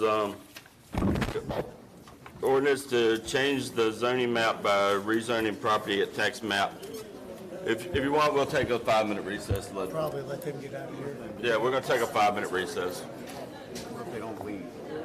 I knew that was coming. I knew that was coming. You know that? Appreciate it.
And the next item is, like I said, the ordinance to change the zoning map by rezoning property at tax map 156A 10T from R2 to B2. Mr. Warner? On May 4, 2023, the Planning Commission held a public hearing to decide whether property located at 1333 Longwood Avenue, which has a real estate office use, can be rezoned from R2 to B2 in order to allow the sale and display on the lot of 3 tiny home units. At the public hearing, the property owners and one person employed at the firm spoke in favor of the request, while a neighbor from across the street spoke in opposition. Additionally, 2 nearby property owners were not able to attend and sent letters of opposition to the request. Ultimately, a motion to recommend denial of the zoning request passed on a vote of 5-0 with 2 members absent. The commissioners determined that the rezoning would constitute a spot zoning.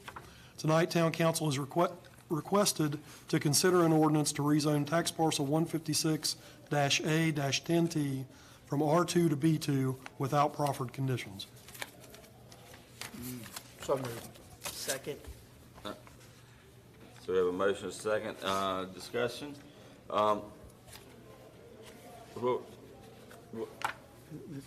The motion again was To consider it. Oh, okay, I need to, you want me to The go motion through was to and read it? consider it. To consider it. well, yeah, we need a motion to approve it or deny it. So let me rephrase my motion. I make a motion to request to consider a ordinance to rezone tax parcel 156-A-10T from R2 to B2 without proffered conditions. Approval or?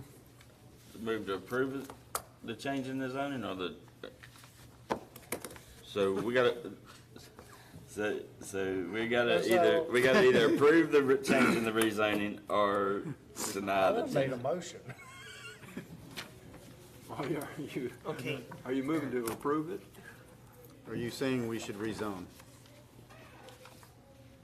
Well, don't we have to make a motion for us to talk about it? Well, yeah, but I mean, there's gotta be a motion to either approve it or deny it, and then we can discuss it, and then we can vote on either. Okay, I'll make a motion that we approve it. We got a motion to approve the rezoning. We have a second to approve the rezoning from R2 to B2. Okay. Now we're open for discussion. So,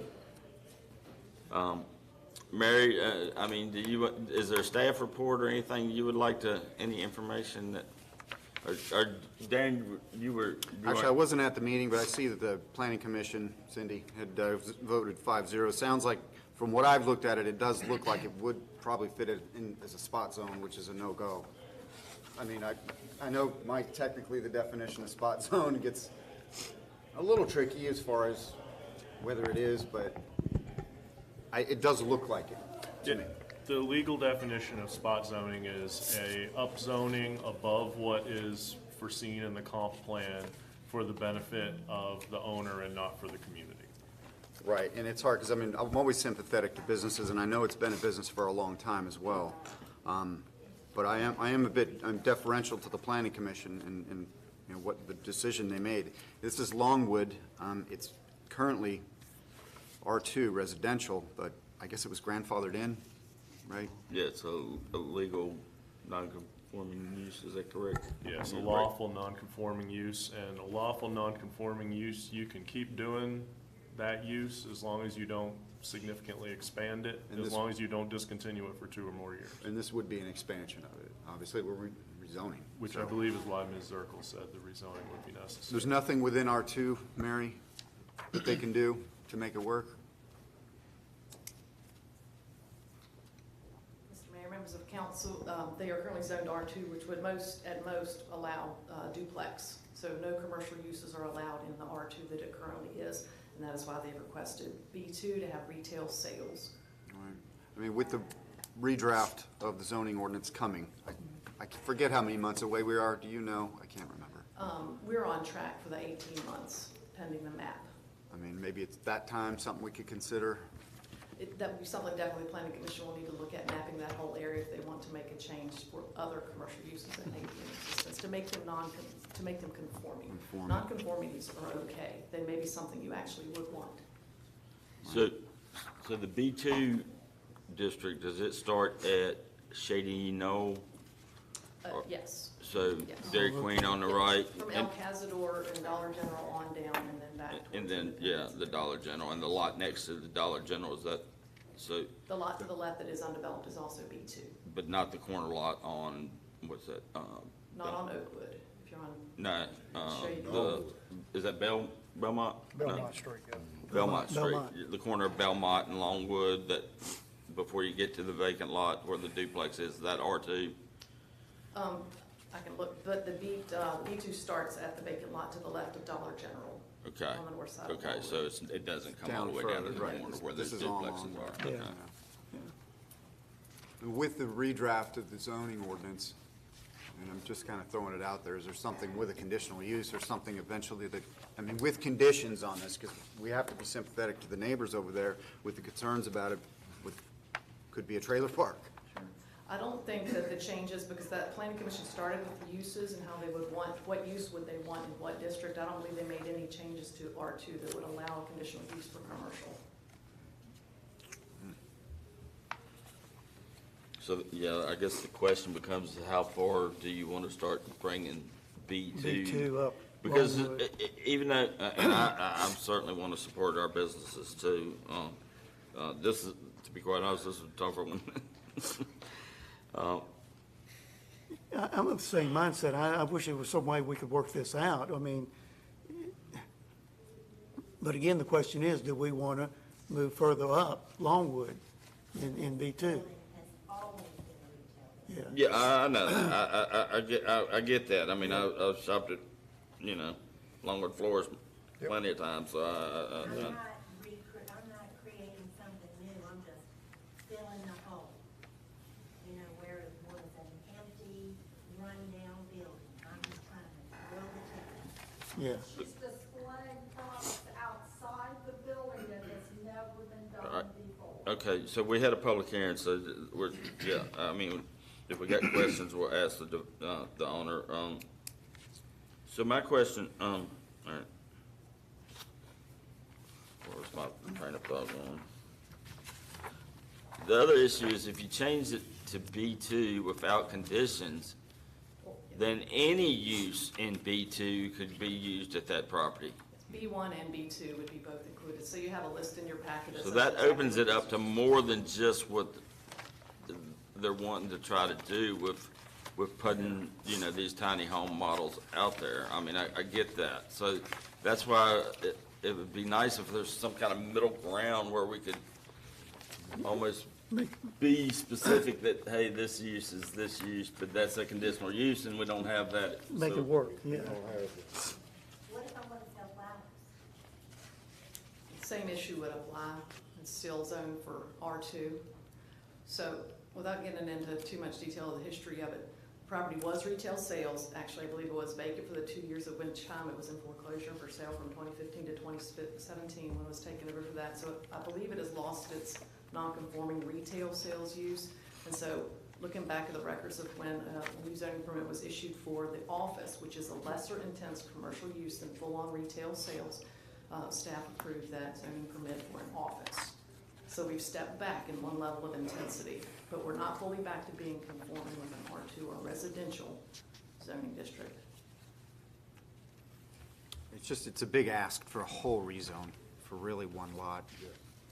I mean, rezones are for areas, And we're doing it to draw a certain thing to a certain area. So I'm sympathetic to it, but just expanding the use, it's grandfathered in.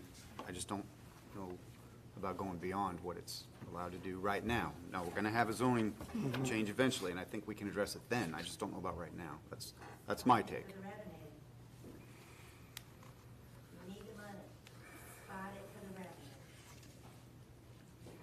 revenue. I'll bring it. My thing with that, and I've been by there 2 or 3 times. Because first of all, I gotta tell you, I love them little houses. I've had the opportunity to go into one when I first saw one, and I couldn't believe, and I do.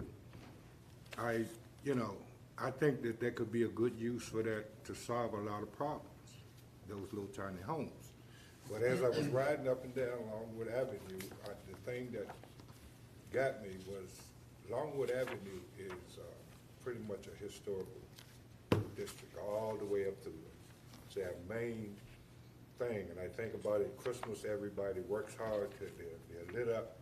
I think about it, one thing, Halloween, all the kids and things, and people that have built on Longwood have tried to build keeping it looking in the same way. And then when I rode by where you trying to put these three, I'm thinking to myself, that it's just not gonna fit. It's not about the zoning, I'm just trying to see how three of those little tiny buildings is gonna, it's gonna throw something off. If you can move down a little further, if we could, yeah, but if, RV park coming on Longwood. that's farther down, that's away from everything else, that's down in a different, it's even coming out at a different place, you know. It's not that, you know, I'm just looking at three of these houses sitting right there. And I can understand why they would think, okay, you know, I don't know, it just didn't hit me that they would, I might could see one sitting there. Well, give me one. You know, but I mean, three of them, you were asking for three of them, I just can't wrap my head around it. I think that's. I mean, but that's still, once again, we still have to rezone. So let me ask this question, Mayor. Tiny houses, are they permitted to be anywhere in the town of Bedford? I mean, can they be permitted to go on a lot and be occupied in town? The tiny houses that are proposed by the applicant are actually treated as recreational vehicles and cannot be permitted for residential uses. Okay. They're treated under the USBC as not a structure, so we couldn't even permit them to be placed in the town for someone to live in. Okay. They're not for the town to live in. They're for recreational vehicle use. Okay, so they are for recreation. Right around the corner at that park that we're in. Yeah, I get that, I get that. So, my question is, you're putting them in the parking lot, correct? I would like to. How much, is that gonna leave you in the parking? I've got plenty of parking. We have a monthly meeting for our 1480s. We have food trucks, we sell hot dogs, we sell donuts. I don't know why we can't sell something else there. You know, I mean, it's a humongous paved parking lot with a extension on this one side, and I park my truck on the other, just to keep traffic from going to the neighbor. I've got grassy area, I've got plenty of parking. Right along with the 9,000 cars that go up and down the street every day. Thank you. All right. Any other questions, discussion? I mean, this is a tough one. I have a used, This is a really tough one. used driveway, so you can pull in and pull out. You don't have to pull in and back out forever. Very convenient. All right, so we have a motion to approve and a second to approve. Any other questions, discussion? No? All right, roll call. Mr. Haley?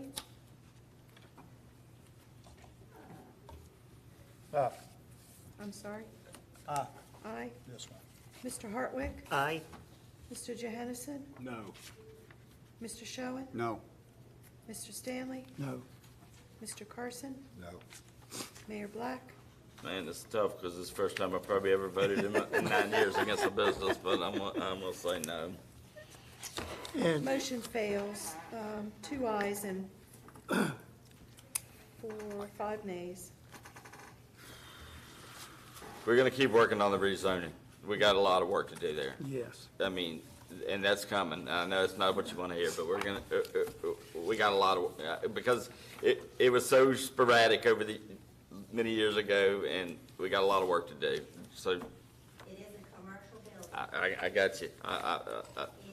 I've been in it. I've been in it. I've been in it many times, even with your open houses, so I get it, but. I will keep going until I get her done. All right, thank you. Please do, please do. Thank you.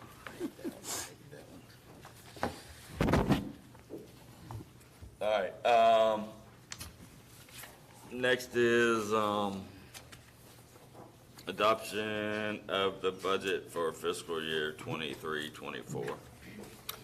Fiscal year 23-24 budget is a fiscal plan that has developed from a very structured process. Town council conducted a retreat on January 21st, a work session to further refine it on March 28th, and a public hearing on the budget was conducted on May 9th, where interested parties were given an opportunity to provide input on the budget plan. Fiscal year 23-24 budget in its current form is a plan which communicates the town's work plan for the coming fiscal year. Section 58.1-3005 of the Code of Virginia of 1950 is amended, requires that council shall on a regular basis make an appropriation of funds for expenditure by the town. The attached ordinance directs that the funds as set out in the budget for fiscal year 23-24 be appropriated and set aside to the appropriate funds, and authorizes the town manager to expend the funds in accordance with said budget and in accordance with prior appropriations. The ordinance denoting the original appropriations has been posted in accordance with Section 2-54 of the Town Code. Tonight, Town Council is requested to adopt the budget for fiscal year 23-24 by approving the ordinance appropriating funds. I will note that in years past, we have done this separately. We have voted on the budget and then the appropriation. However, based on the excellent work of Ms. Cantrell, it's more efficient to knock it out with the appropriation. All right. In case there were questions about that. And there are 5 affirmative votes required to appropriate money.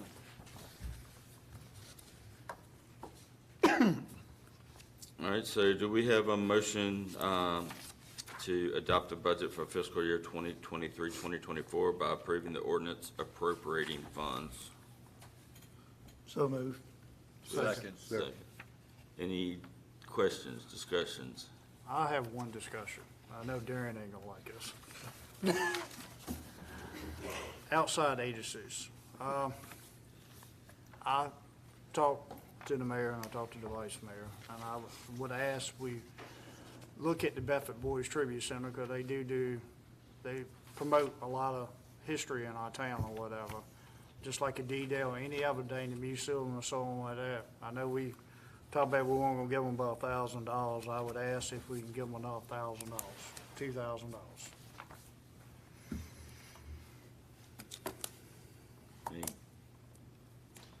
I mean, Just a simple equation. I know. no. I mean, they did good stuff, but I mean, like I said, I think we kind of. It's taxpayer money. We're just giving it away. Yeah, I mean, yeah, we just, yeah. Well, let me say this, and I feel bad that I don't know how we overlook the why. I mean, I think, to me, D-Day and the why are kind of two areas we should try to donate to. But the tribute center, okay, when leadership from D-Day moves on, it's going to be there. D-Day's not going anywhere. Someone's going to take over and run it. So with the tribute center, when the current leadership fades away, then what? They have a board. They do have a board. They do. They have. So the artifacts and everything there will stay there, put, and it will It might not stay continue. in that same building, but it will be. It will continue It will on. continue on, yes, Yeah. sir, but I understand. Yeah. Well, at this stage of the game, I'm not Yeah, because- inclined to donate anymore, but. Obviously, you know, everybody's been getting their calls from the Y, and Yeah. yeah, D-Day actually, I didn't know this, or I missed this. I guess next year is the 80th Yeah. anniversary, so there's a big event. So Right. at some point, we may want to kind of circle back around and look at some budget amendments or something potentially. But to hammer that out tonight after what we've been through, I don't think I've got the mental capacity to try to figure that one out right now. I'm ready to go back to the beach. So, I mean, is that cool? I mean, we can certainly later look at those and see, and maybe Ann could, Ann could kind of look and see if there's, but I mean, we're lean. I mean, our budget's very lean, and we're asking our employees to do a lot with a little, so. You know, here's the thing, it's not that's a bad thing or not, but we have to look at taxpayer funds. This is taxpayers' money. I did everything I could. I looked at every nook and cranny. What cuts could we make to try and lower the real estate tax as much as we could. I also looked to see, hey, what was the possibility of getting rid of B-pole? The compromise was we lowered the proposed real estate tax rate by a penny, and we cut B-pole in half. That was the compromise. I wish there was more that we could do to get the taxes lower, but I looked at everything, did everything that could be done. All right, so any other questions, comments? One thing I have to say about the whole thing, you know, we try to, our community, we give back a little bit back to the community each year, and we just try, you know, it is taxpayers' dollars, like Mr. Shoren says. But the point is, I just, you know, we try to look at, for our businesses and our citizens, it's just like in D-Day, Y, whatever, you know, we got some great organizations in this town, and, you know, that's the only thing I'm gonna say, so. Okay. All right, roll call. Mr. Hartwick? Aye. Mr. Johansson? Aye. Mr. Showen? Aye. Mr. Stanley? Aye. Mr. Carson? Mr. Haley? Aye. Mayor Black? Aye. Motion carries with 7 ayes.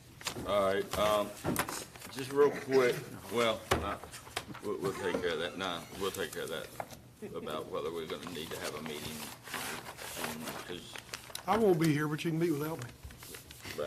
yeah, we'll follow up with Deborah and Bart on that, see if we need to have a meeting on June 6th, and I'll let you know. So anyway, What's that mean? the next regular council meeting. Oh, okay. All right, we're adjourned. Yeah. CG wants to stay.